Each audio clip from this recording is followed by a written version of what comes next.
ఢిల్లీలోని red fort అంటే లాల్ కిలా, అదే ఎర్రకోట అండి. ఎర్రకోటను అయితే మనము చూడడానికి అయితే వచ్చాము.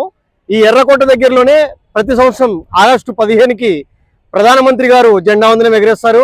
అదేవిధంగా జనవరి 26 గణతంత్ర దినోత్సవం రోజు కూడా ప్రధానమంత్రి గారు జెండాని ఎగరవేయడం అయితే జరుగుతుంది.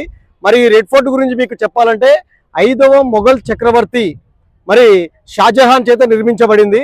ఇది మొత్తం కూడా ఎర్ర ఇటుకలతో నిర్మించడం జరిగింది. అయితే మొదటగా ఇది తెల్ల ఇటుకలతో నిర్మించేదంట. అయితే బ్రిటిష్ వాళ్ళు కాలక్రమేణా బ్రిటిష్ వాళ్ళు వచ్చిన తర్వాత ఈ రంగు తెల్ల రంగు అనేది మార్చడం జరిగి ఎర్ర ఇటుకలుగా మార్చడం జరిగింది. దానివల్ల దీన్ని ఎర్రకోట అని పిలవడం అయితే జరుగుతుంది. మరి ఢిల్లీలో ఈ ఎర్రకోటకు మీరు రావాలంటే మరి ఇక్కడ బయట నుంచి అయితే వ్యూ తీసుకోవచ్చు. లోపలికి వెళ్ళి మ్యూజియం కూడా ఉంది.